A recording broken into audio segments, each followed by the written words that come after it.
On behalf of Lead Virginia, I am very pleased to welcome you to our second in a series of virtual conversations with leaders in partnership with our presenting sponsor, Atlantic Union Bank, and our collaborative partner, the Timmons Group. My name is Susan Horn. I am President and CEO of Lead Virginia. Lead Virginia typically holds these thought leadership events face-to-face, but new times call for adaptable approaches. So today, we again join you, thankfully, via Zoom. While technology cannot replace a handshake and a warm greeting, it does give us access to one another and to relevant and timely information. Virginia, as we all know, is a commonwealth of diverse communities and complex challenges, yet infinite creativity and promise. And all of us are experiencing the pandemic effects and economic disruption in different ways. Prevailing headlines around the world tend to be saturated with negative virus and economic news, but I would challenge us all to be mindful of the messaging that we allow ourselves to be exposed to every day. Understanding that much of what we read and hear may be focused on the negative, and in spite of that, there is much positive and hopeful news out there that may not make the most prominent headlines. I believe we'll hear some of that positive news today that points to the resiliency and strength of all Virginians. This is real-time information from the best sources.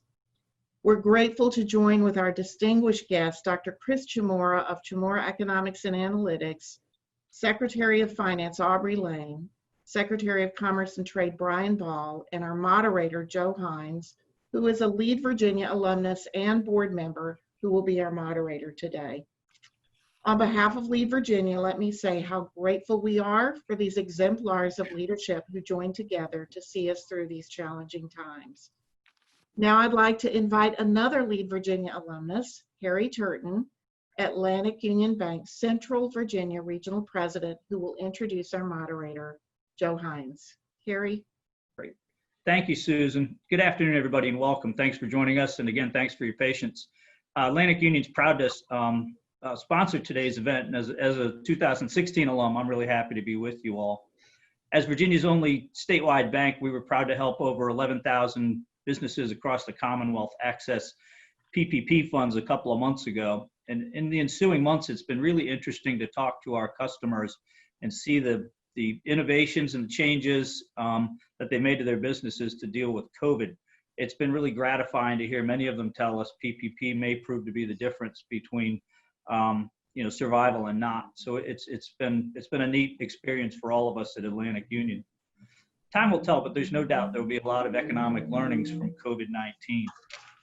On that subject, you are in for a great experience today. Between Dr. Chamorro, Secretary Lane, Secretary Ball, you will not find three better perspectives on Virginia's economy. So I look forward to their comments. And as Susan said, it's my job to introduce our moderator, Joe Hines.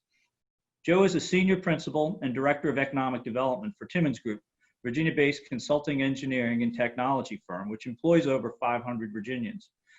Joe's group has helped clients land over $10 billion in announced investment with over 10,000 jobs created. Joe recently led the consultant team for VEDP's statewide assessment study, which assessed the prospect readiness of over 460 sites across the Commonwealth. A native of Farmville, Virginia, Joe holds an MBA from the Duke Fuqua School of Business and a BS in Civil Engineering from NC State.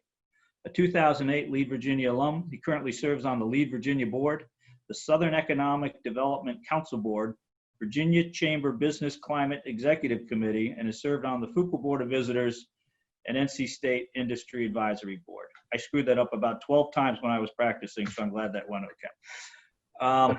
Okay, so please welcome Joe Hines. Joe, thank you. Good afternoon. Thank you so much, Harry, for that kind introduction, and especially for Atlantic Union Bank's sponsorship of this conversation with leaders this year, and Susan, for your leadership at Lead Virginia. This is the second in a series of virtual conversations that we have no doubt you will be pleased with today's session entitled Virginia's Economic Recovery.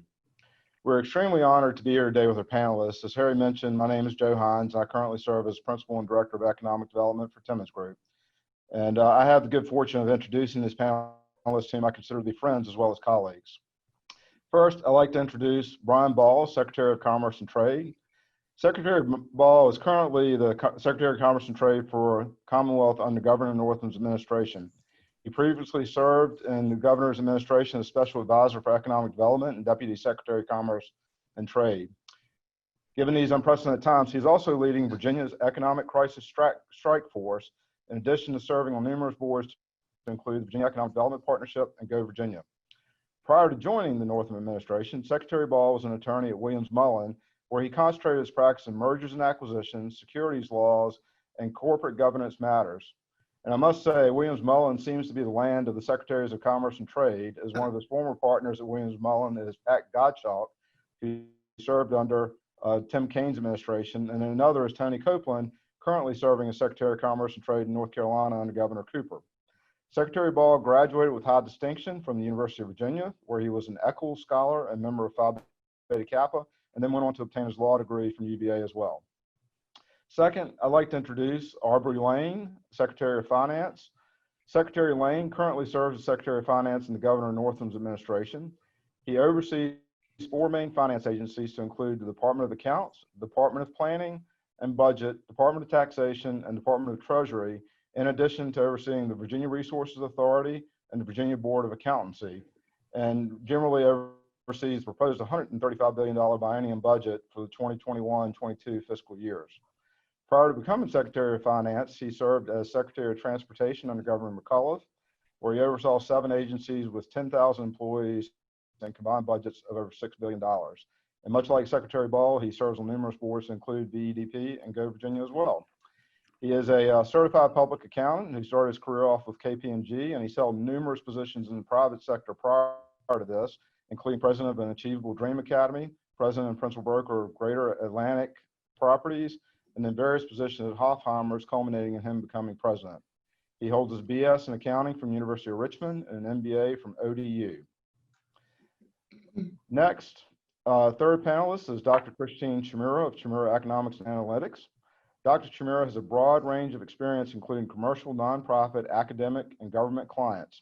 Under her leadership, Chimura Economics has developed Jobs EQ, a very powerful software tool that enables workforce and economic development, education, and job seekers to assess the skills, occupations, and industries that will be in demand or surplus in the future. Her current academic experience includes serving as an adjunct professor of labor economics for the University of Richmond, and she serves on the Governor's Economic Advisory Board for the Commonwealth and has done so for the last eight governors. Prior to founding Chimura Economics, she was chief economist for Crustar Bank and the Federal Reserve. She received her PhD in business and finance and a minor in economics from VCU, and she has her master's and bachelor's degree from Clemson University. I've had the honor of working with Chimura Economics on several past projects to include Southwest Virginia Manufacturing Alliance and Tobacco Commission mega sites throughout Southside Virginia, and no doubt she has a top-notch team to work with. So Dr. Chimura, Secretary Ball, and Secretary Lane, again, thank you so much for your time today and your leadership in the Commonwealth as we're dealing with these very unprecedented times. To start off with, we'd like for each of you to provide an overview of the current COVID-19 situation from where you sit, and in particular, what you see as opportunities and challenges on the immediate 6 to 9 month horizon, and how do you see the economy moving forward? For example, I know we have several COVID-19 vaccines and phase 3 trials that could help the economy rebound sooner. So Dr. Chimura, to start off with, I'd like for you to go first. As an economist, you always have a great perspective by being able to match past trends with future trends. What do you see in your crystal ball in the next 6 to 9 months? Thanks, Joe.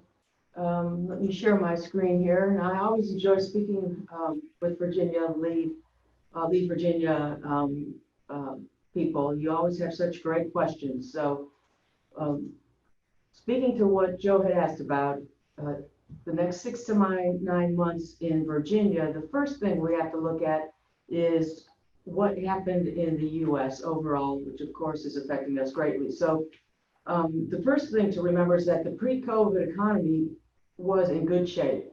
It was growing at a good pace. There was nothing that suggested we would be in a recession this year.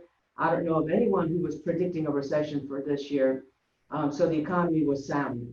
The recession started in February, and we're looking at it in 2 phases. The stage 1, which is the supply shock, where non-essential businesses were told to close.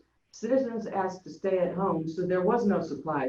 The restaurants were closed. There was no supply of food to go and buy at a restaurant.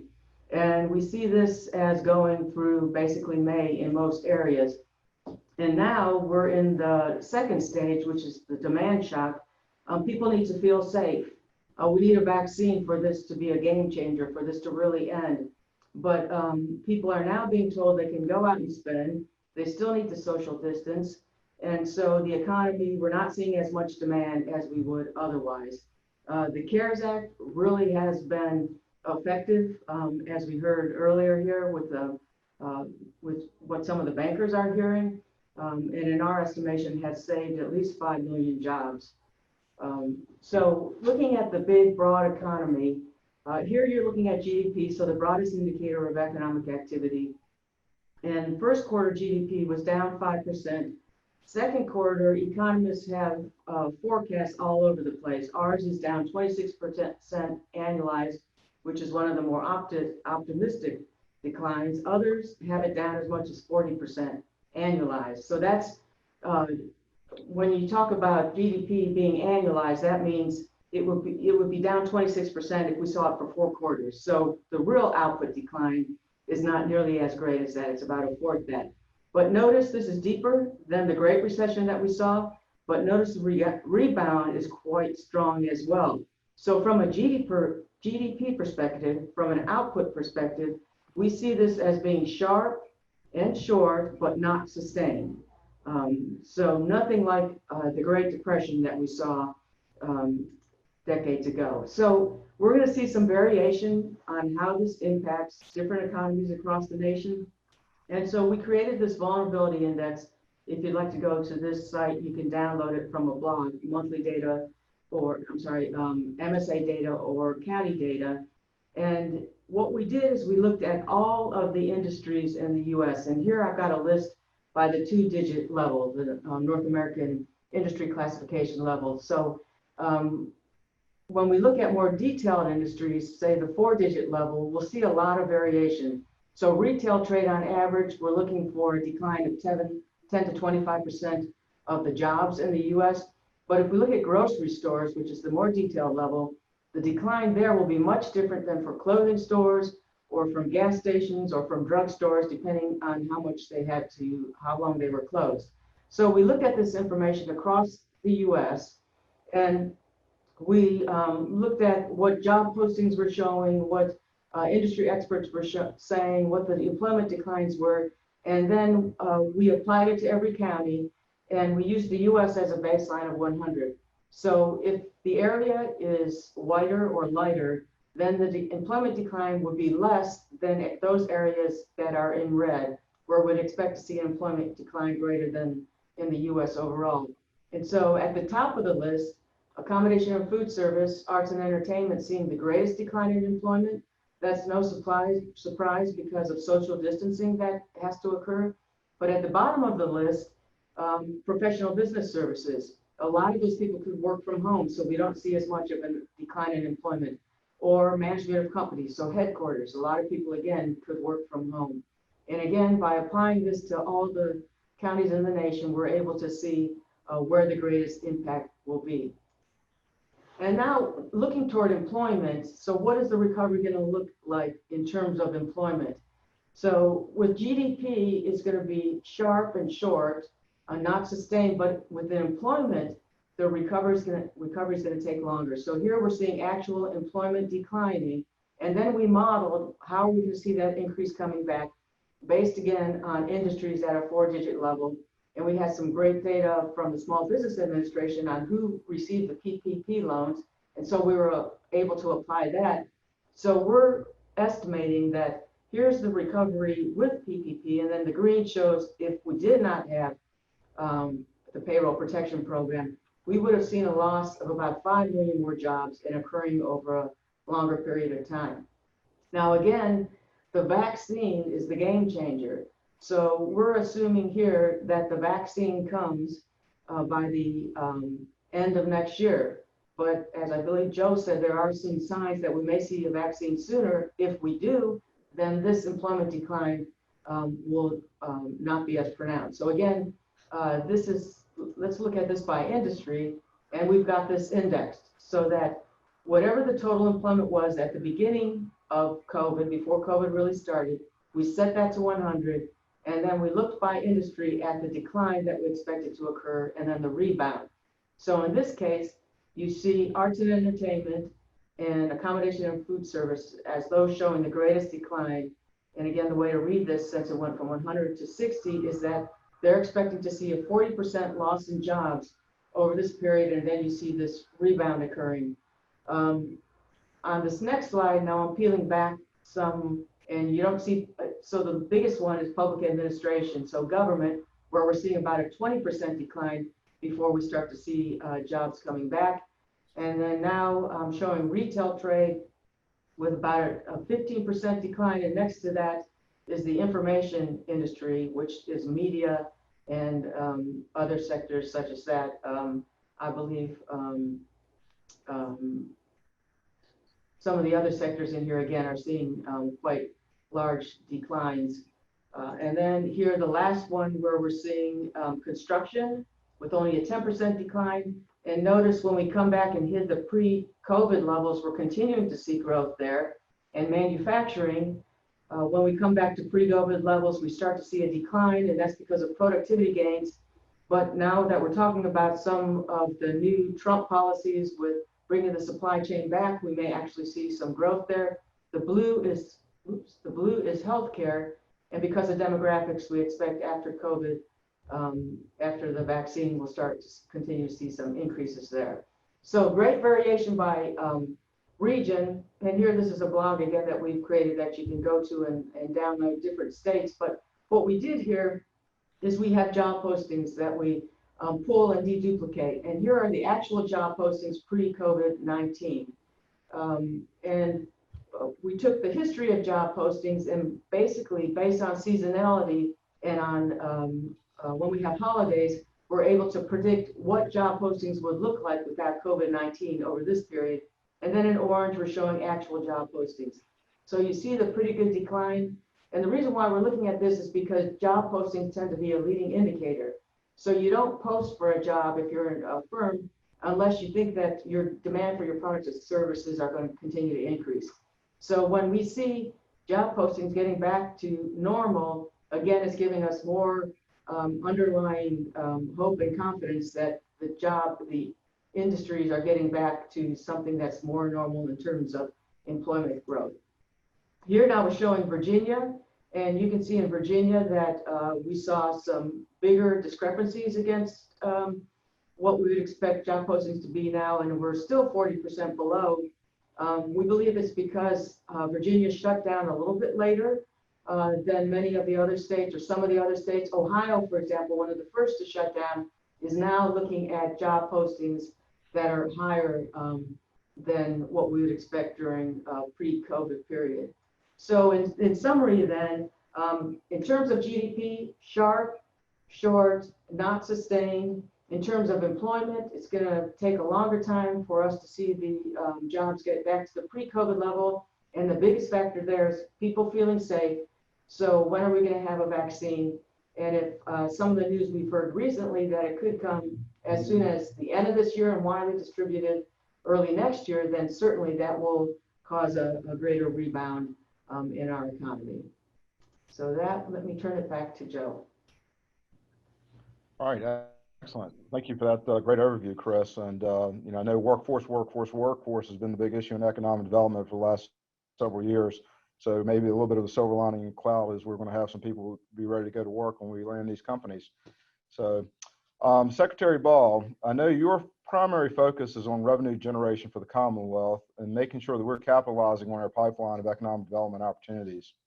For example, I know VDP is starting to make announcements again in the last 30 days with some really great announcements across the entire Commonwealth, such as today's announcement with Metalworks that relocated headquarters to Grayson County, about $7.6 million investment and 59 jobs.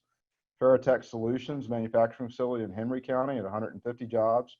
Raven Environmental in Cumberland County at 52 jobs.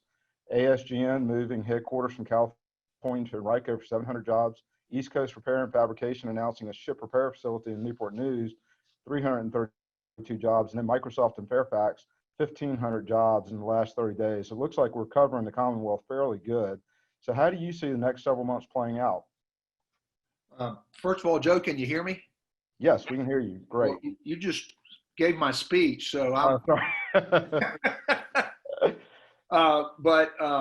You said early on you wanted to look into the globe and tell us what. Let me tell you what I think is going to happen over the 6, 9, or 18 months, and it's hard for me to do that. But what I wanted to assure everybody is commerce and trade is in the economic development business, and we never got out of it. Obviously, we weren't talking as much about it as we dealt with and continue to deal with a health crisis. But we're very much still in that business, and as you pointed out, we are in that business throughout Virginia, and we are now talking about it a bit more. We know we've got some near-term challenges. We continue to struggle with COVID and how we reopen.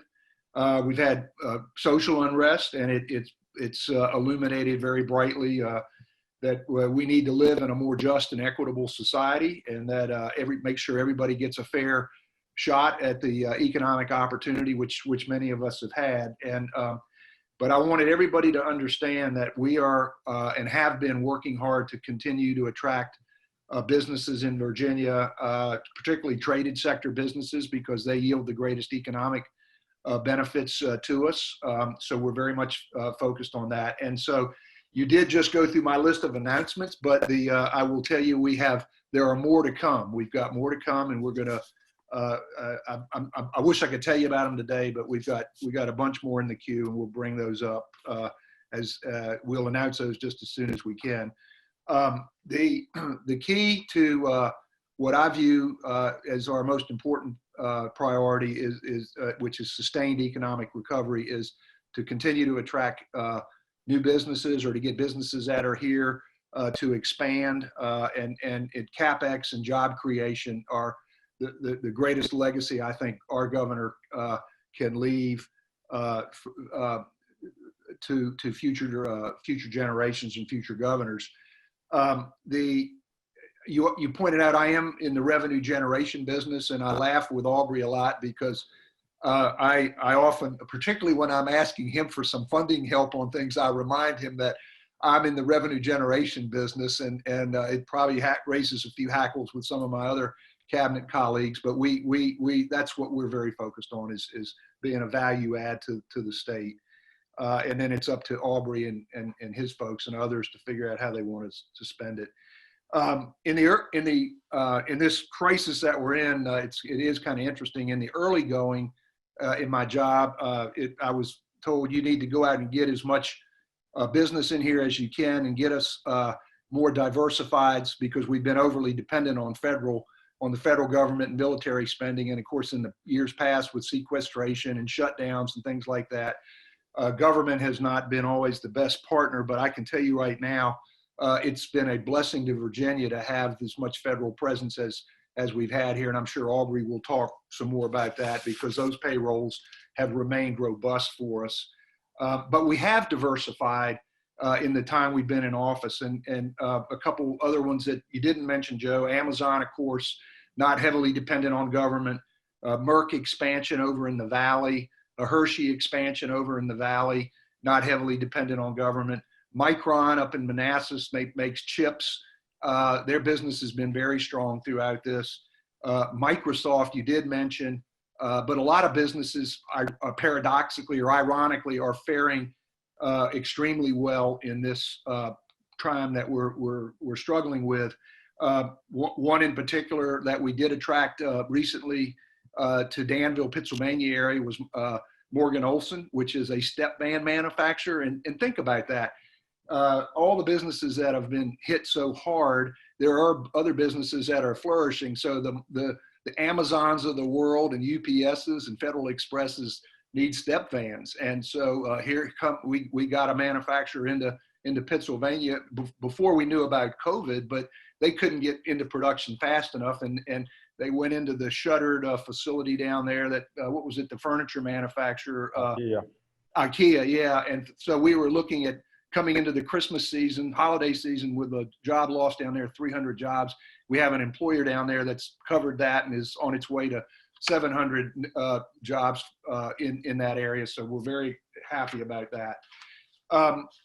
COVID is something that you asked me in the early going and yesterday when we spoke about our economic crisis strike force. And COVID obviously that's a statutory strike force that we have, and we put it into motion with early going with this crisis. And a lot of you may not have heard much about it, but it's a cross government agency strike force. It includes VEDP and tourism and VDOT and Virginia Employment Commission and Ag, and I mean housing and community development, Department of Health, and we've had two focuses: one short term, which is relief, to find relief, and then the longer term, long-term economic recovery. And what we've done to date is I'll just summarize that very quickly, and then I'll stop. But we've done a tremendous amount of data gathering, and just as Dr.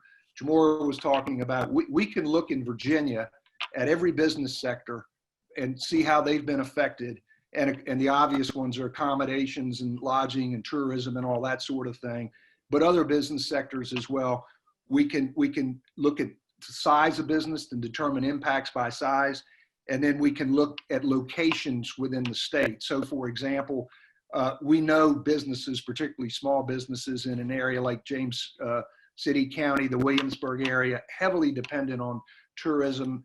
They've been grossly affected by this. Same thing at the Hampton Roads, at the beach area, things like that. So in the early going, we were very active with the SBA and the federal government on the PPP program that you mentioned, and the EIDL program, economic injury disaster loan and advance programs. And so we spent a lot of time working with our federal partners. Harry mentioned proudly, and he should be proud, how active Atlantic Union Bank was in the PPP program, because not all banks, not all lenders were as quick to get in front of that as his bank and some other banks were, and credit unions. So our goal was to make sure that word was getting out, that we were smoothing over the rough edges with the federal program, and making sure our small businesses and businesses generally could access the program. And we know now who got PPP and who got EIDL loans. And we know it was really only about half of the businesses that were eligible. And the smaller employers and sole proprietorships were the ones least likely to access it, as opposed to some of the larger employers. Now, you heard some of the news stories about public companies accessing it, but there were legitimate needs in some larger employers, and that they didn't, for whatever reason, didn't take advantage of it. And as Aubrey knows, we going forward, we're actively building out a small business grant program where we want to target, we want to take some of the CARES Act funding that we've gotten and target small and micro and SWAM businesses, and we hoping to have some news on that very shortly. So that we continue to do. We are rolling out an eviction and mortgage foreclosure fund, and that's humanitarian. It's important, but recognize that, of course, landlords and will be, and financial institutions will be the beneficiaries of that, because it will put money in the hands of the most needy, so they can say they can pay their bills. So that's kind of where we are. Longer term, besides going after business, we're looking at whether we should set up some sort of loan or guarantee fund for maybe some of the mid-sized businesses that are in a place where with a bit of help, they can build up inventory and hire a lot of people quickly. So we're looking at that as well. So that's kind of my overview of what we've been doing lately.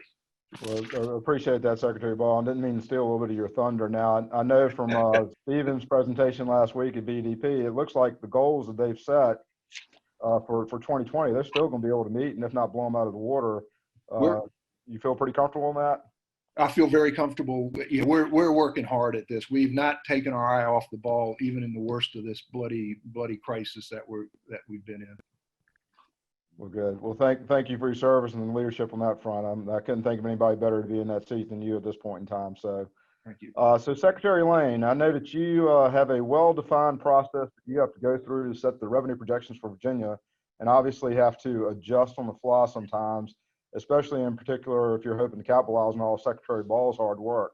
How do you go about that budgeting process, and how do you see the Commonwealth's budget shaping out as we're getting ready for start fiscal year 2021? Thanks, Joe. Let me remind you with Secretary Ball that he usually wants money up front before money comes in. So it's a good investment, but it's usually an ask for money first. But no, thank you very much. Joe, you're right. It is my job basically to take what Chris and Brian have talked about and somehow fashion that into a revenue estimate forecast for the Commonwealth of Virginia. And while we do have a laid out process, obviously this COVID-19 has interrupted that and is going to cause us to have to obviously make some adjustments and to do a reforecast. Let me first mention that both Chris and Brian are involved in that, even though we do it internally. Chris sits on our advisory board of economists. So once we do our internal forecast, we have economists around the state and around the country come in and review that. And Brian participates on the Governor's Advisory Council of Revenue Estimates, where we have business leaders from across the Commonwealth that come in and give us their input. So I want the listeners here to understand, or viewers to understand, that it's just not the state taking this data and doing it in isolation. We do try to get both the economists and the business community involved in that. Now, couple things to keep in mind before I go through this reforecasting forecast, and particularly how it has impacted Virginia's economy. As the governor has often mentioned, this started out as a health crisis, but quickly became an economic crisis. But the only way we were going to get the economic crisis under control was to first deal with the health crisis. And you heard Chris say, until we actually get a vaccine, we're going to be dealing with this for a while, because it's all about public confidence. And unlike other recessions in the past, this is not going to be a government-led recession out of this. Once we get a vaccine, or before we get that, it's going to be individual businesses and some sort of the government laying some of the groundwork, but making sure consumers feel safe coming into their establishments. So it's going to be a lot different than some of the recessions that we've gone through in the past. The other thing I'd point out is, and again, Chris mentioned this, the national economy was strong, and so was Virginia's economy going into that. That's going to help us coming out. But I'll also mention that while both the nation and the Virginia economy was strong, the social fabric underpinning it was pretty thin. And I think this pandemic has brought those to light, and I'll go through that, particularly as it impacted businesses here in the Commonwealth and the type of jobs it has impacted. So to understand how we would do our revenue forecast, you have to first understand that we have two significant sources of revenue. One is individual income taxes, which includes payroll withholding. So that is almost 70% of our revenues coming into the state of Virginia. The other is sales taxes, and they represent 18%. So almost 90% of our revenues are in those two sources. And of course, this pandemic has hit both of those, but not evenly. As Chris pointed out, there have been other industries hit harder than some of those industries that tend to be larger and tend to be in those industries related to defense spending or the federal government. If you look at the Commonwealth of Virginia, we have about 150,000 entities that pay us payroll withholding. And about 134,000 of those have payrolls less than $3 million a year. And those are the ones that have been impacted significantly by this particular COVID-19, the shutdown of businesses. Fortunately for the Commonwealth of Virginia, they only represent 24% of our revenue base related to individual taxes and withholding. And those are the headlines you've been seeing that have been down 25 and 30% in here. So those industries like leisure or restaurants, Main Street businesses, barbershops, they're the ones that have been hit significantly the most and the hardest. And of course, when you look at the 800,000 people over the last couple of months that have claimed unemployment in the Commonwealth, many of them were in those businesses, and we need to make sure we help those as we come out of that.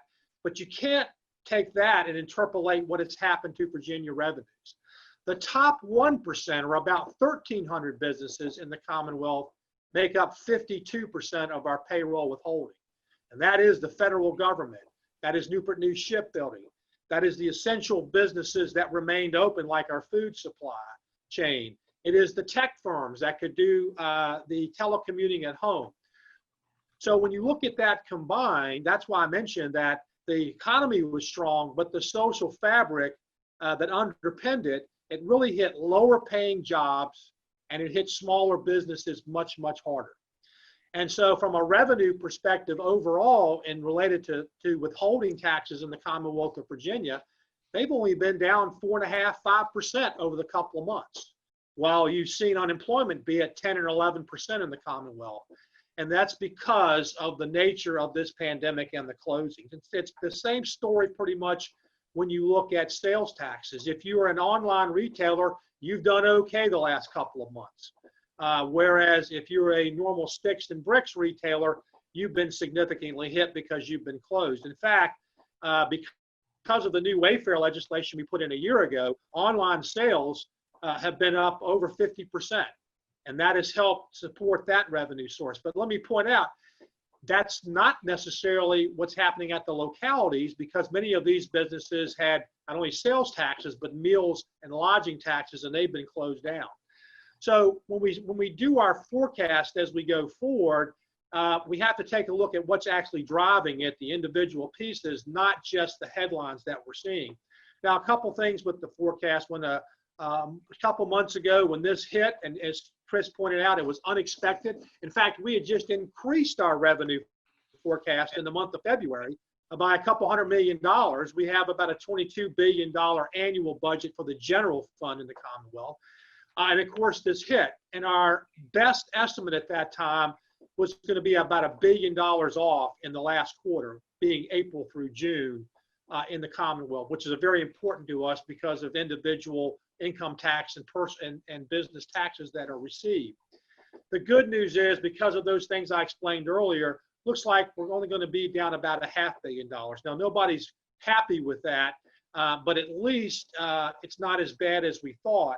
And part of that has to do with where we are in this cycle. Chris mentioned it was going to be a fairly quick rebound. Well, it looks like the bottom was in late April, early May, both in the nation and in Virginia. Because both in May, the nation added jobs or added callback jobs, and same was true in Virginia. About 78,000 more jobs in the month of May. Now, they weren't new jobs, they were recalled, but people off the unemployment lines. And so it looks like we're at a bottom, an inflection point. And that will be very positive as we look at the forecast going out for the biennium, and which is will take place as soon as we close out June 30th numbers. Then we'll start the forecast.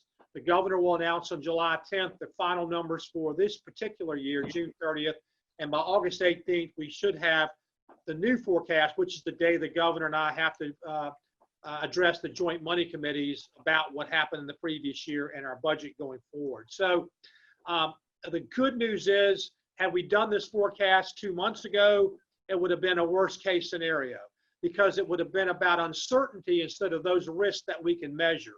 And because of the virus abating somewhat in the Commonwealth and our numbers still look good, economic activity going up, that is going to be a better forecast for us. Now, does it mean we're going to have a great deal more revenues? I don't know. We'll have to go through that, but at least it'll be based on data points that were better than a couple months ago, which are very significant dealing with our rating agencies. As you know, Virginia is only one of the few, less than a dozen AAA rated states by all three rating agencies. So we're very, very glad and are keen to keep that in mind obviously our solvency and cash generation and how we're able to have reserve funds will also help us through this. So that's where we are. I would just point out, again, you can't look at just the headlines and assume that's going to be what happens in Virginia.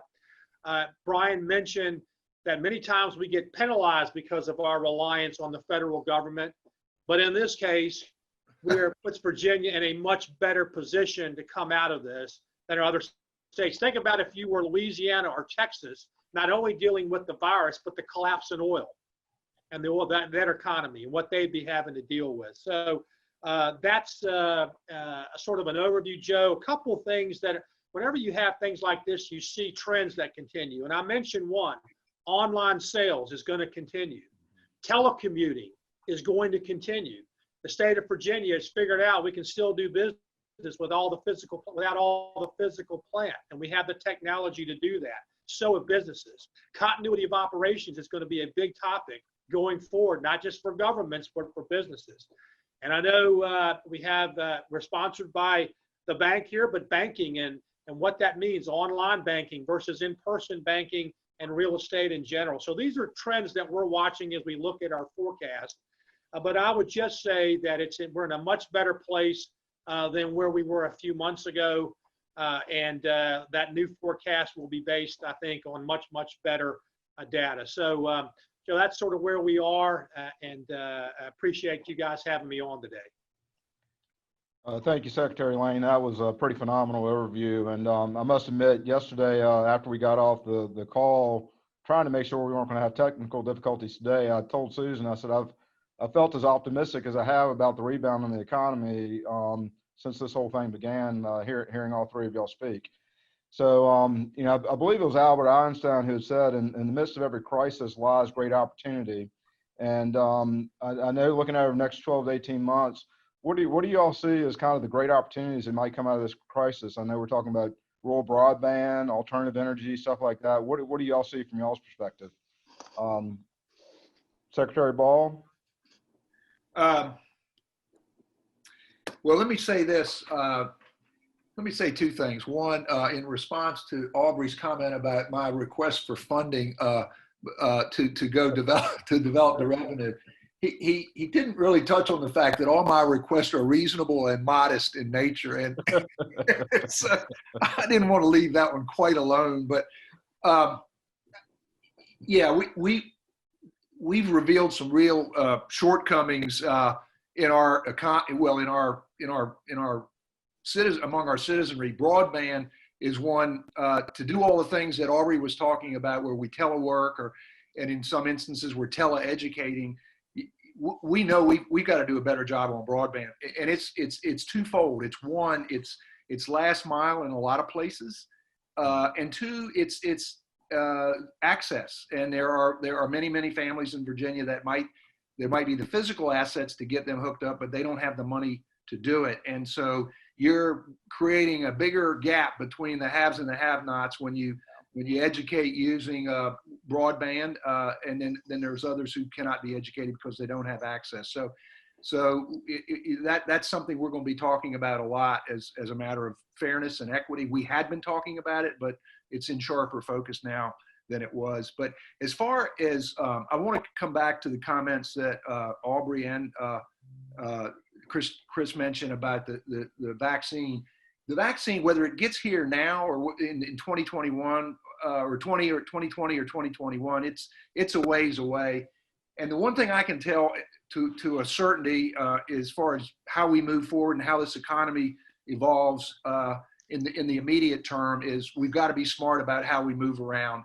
And it's not political, it's not baloney, it's not anything, but the wisdom of wearing a mask and social distancing and avoiding mass gatherings is how we can be more mobile and get back to some, it's not going to be normal, but a reasonable normal that we have not been able to experience with this shutdown. So we're trying to be smart in Virginia about it. The governor is watching. He's getting a lot of data points from a lot of different directions. But I would tell you, if we want to sustain until we get to this point where we have a ubiquitous vaccination, we've just got to be smart about how we interact with our with our neighbors and ourselves. So I ask everybody to, as a takeaway, just to keep that in mind. All right, thank you, Secretary Ball. How about you, Chris Mura?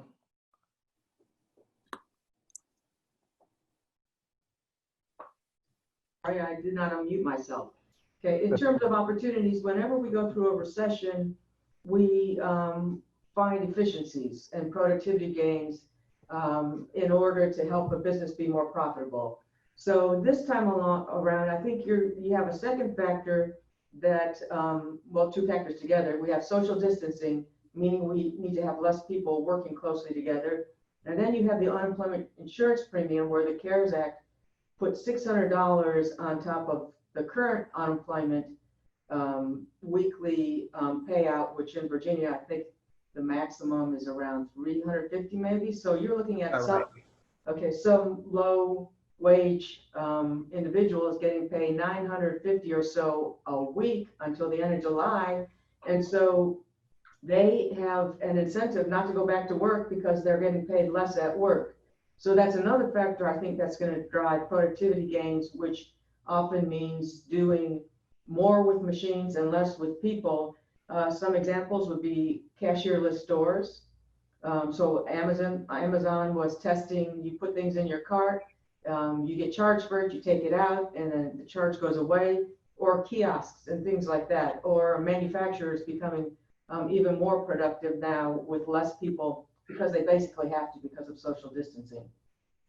But we always see that during a recession. That is, we learn that we can be more profitable with less people, or maybe we don't need certain departments. But I think the unemployment insurance premiums as well as the social distancing is going to drive that even faster. Gotcha. Thank you so much. Secretary Lane, your thoughts? Yeah, just a couple here. Maybe from a 30,000 foot view. First of all, Chris mentioned the type of both monetary and fiscal action that came out of the federal authorities, which I do certainly believe helped mitigate the impacts of this recession. In fact, Virginia got over $28 billion between going to businesses, the PPP, the Fed liquidity, the stimulus funds that came to the state and localities. No doubt that helped save jobs, as Chris mentioned, but also lessen the severity of the impact and certainly helped support some of our revenues. Having said that, before all this started, I was very concerned about the national debt and the drag it was going to be. That is not time to be dealing with it now, but I think that's going to be a drag on our economy as we go out also in dealing with that. I think in the next year or two, Congress will have to deal with that, depending on who's in the White House. And that could also impact where we're going to go. Brian mentioned the equity lens, no doubt about that, in terms of not only the type of jobs created, but also the policies that you may be seeing coming out of both federal and state government, and how those funds will be utilized.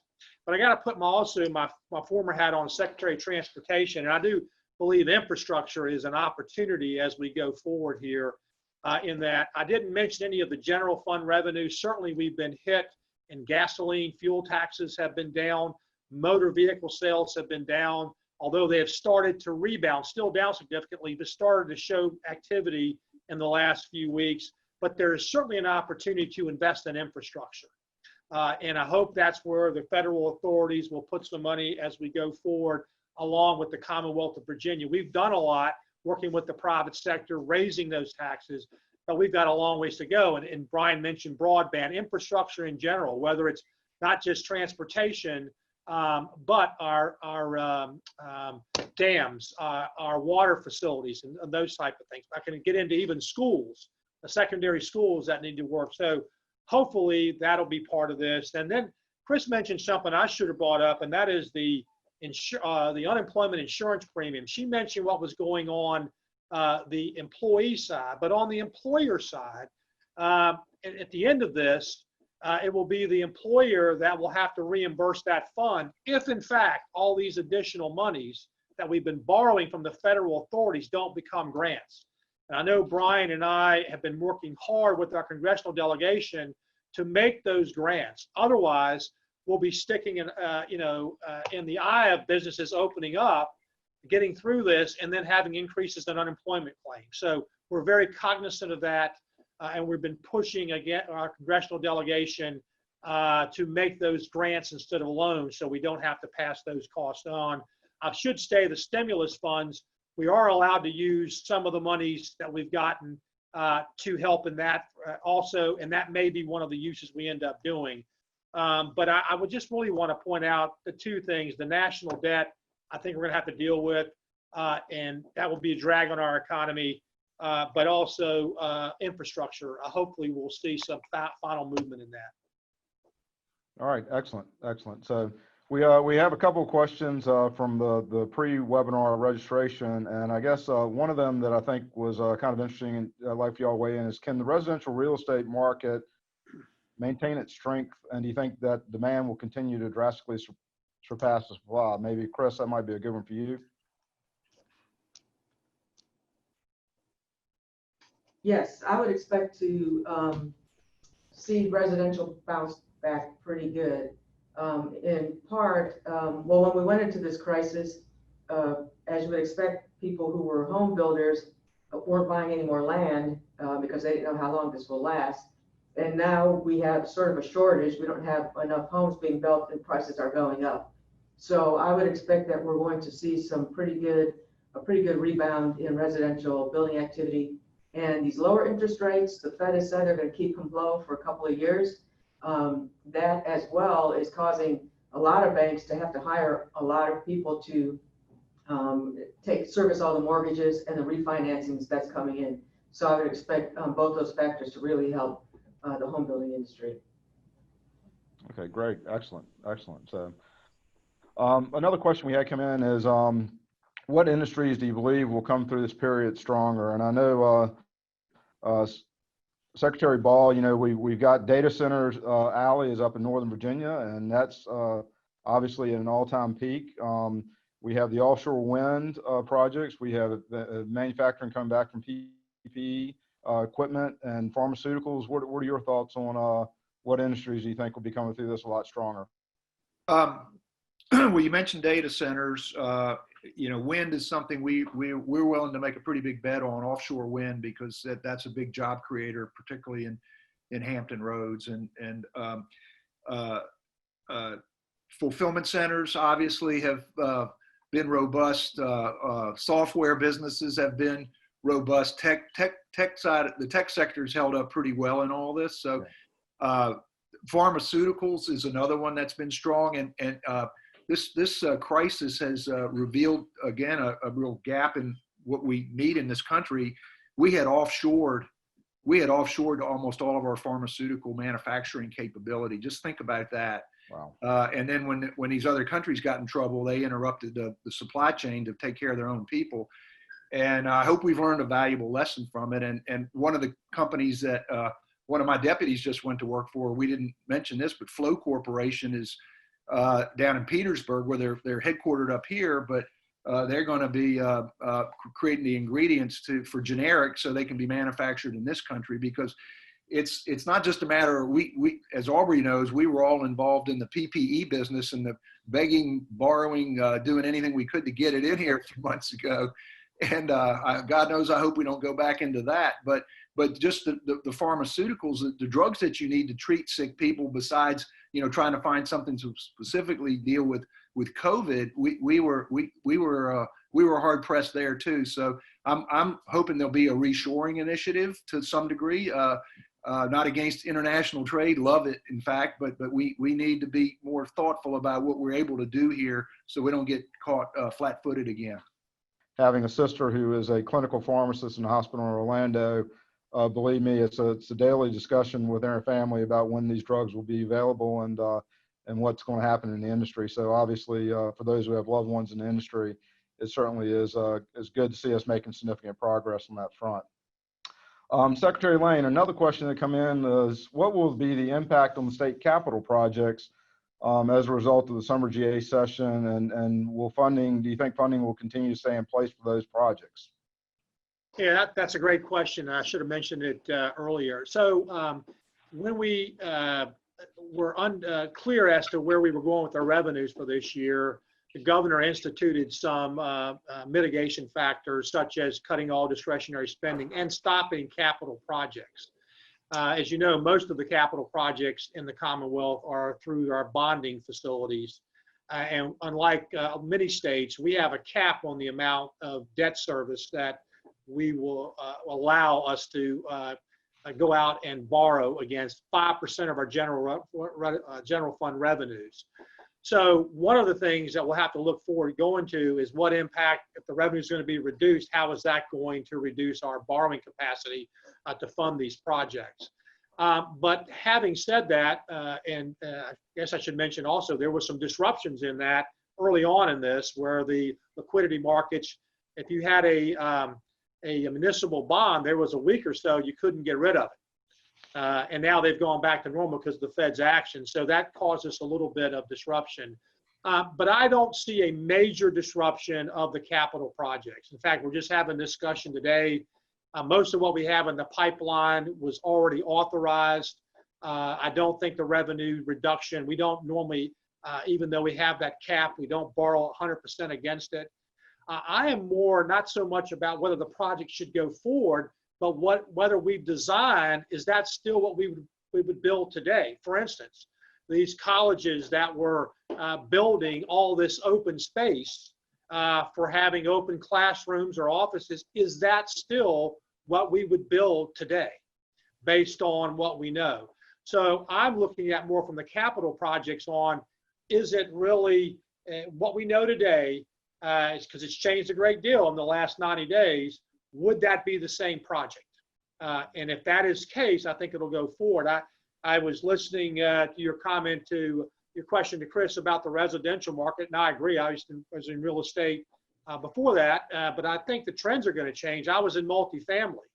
And now you'll see single family, because a lot of people are now saying, maybe I do want a little more space in that regard. So from a capital project, I don't think it's so much from the perspective of limited from our ability to fund them, as it is looking at those projects critically and saying, is this what we would do today, knowing what we know? Because a lot of things have changed in the last 90 days.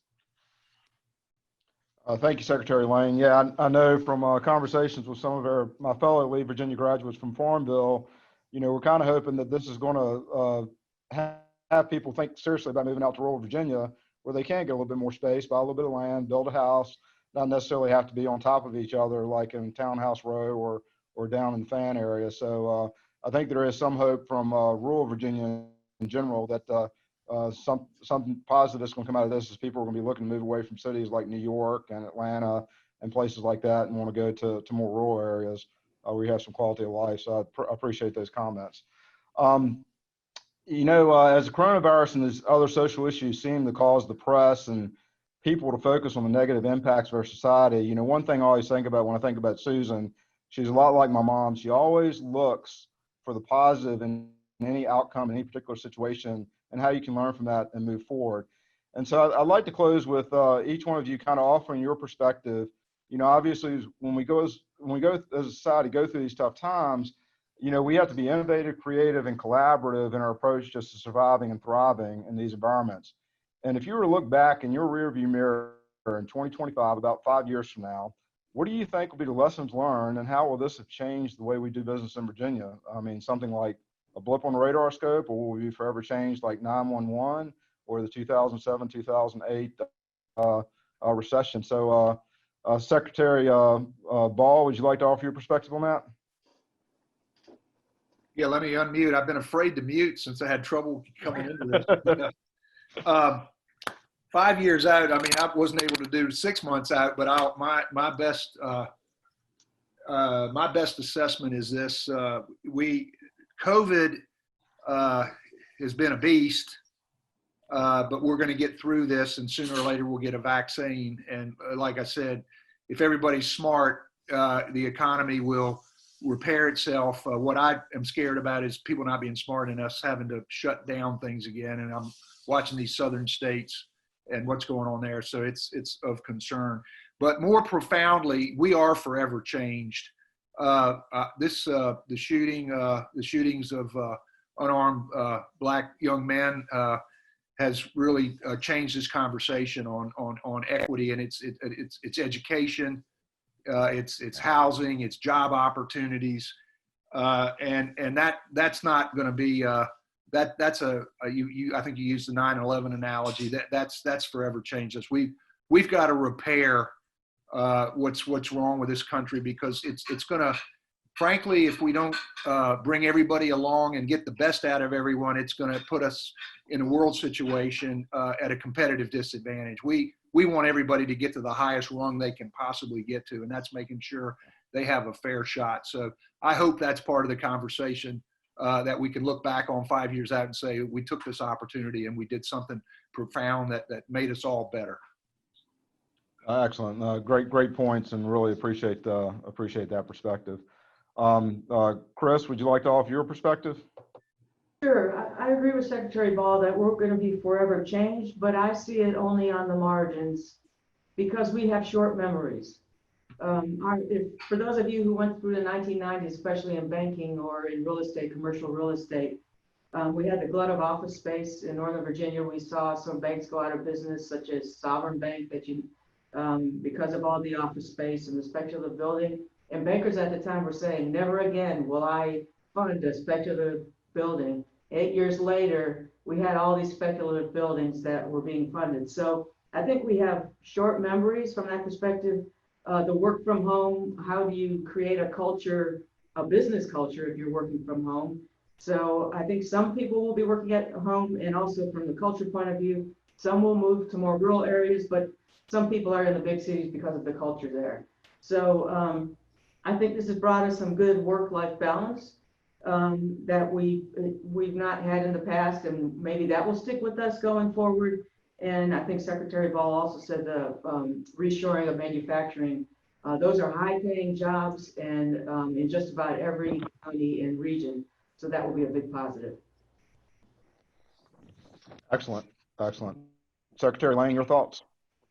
Yeah, I went back and researched pandemics in the past and how society changed after that. And there were significant changes, and some of the trends we've talked about, and Chris and Brian have mentioned some of those trends.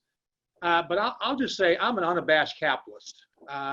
I believe in the American spirit. And I don't think there's been any better social ordering of men that's fed more people and freed more people than capitalism. Because I really believe if you can't make a living, you're not really free. So I believe in that, and I believe that even though we've seen some changes in all this, that's going to continue on. I'm also a contrarian. For the last 2 years, I've been telling the money committees things are never good as they seem, and we always revert to the mean.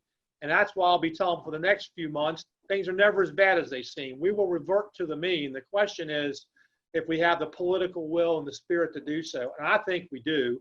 I'm, as I said, believe in the free markets and leaving business to get us through this. And I'm actually optimistic that it's going to be a business-led recovery, and we're not relying on governments to do so. So I would just say that America's been around 250 years or so, and I suspect our better days are still ahead of us.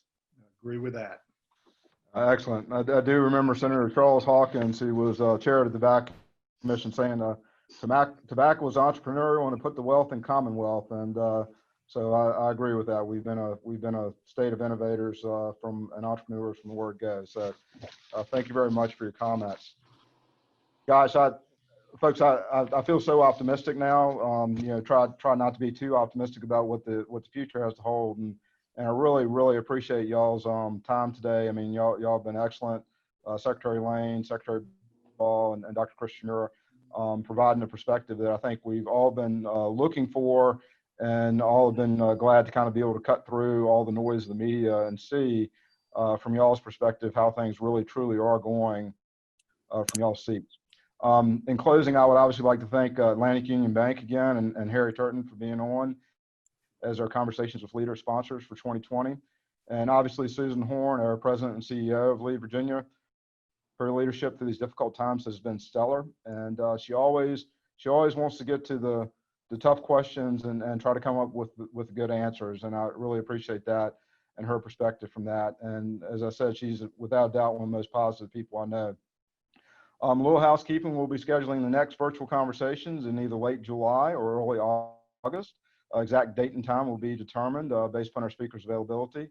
But I wish everybody a great day, a great upcoming weekend, and stay safe, especially with the July 4th weekend if you're going to be traveling down to the beaches. And thanks again for everybody's time today.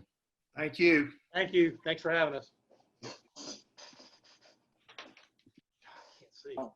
Thank you all very, very much. Thank you, Susan. You bet.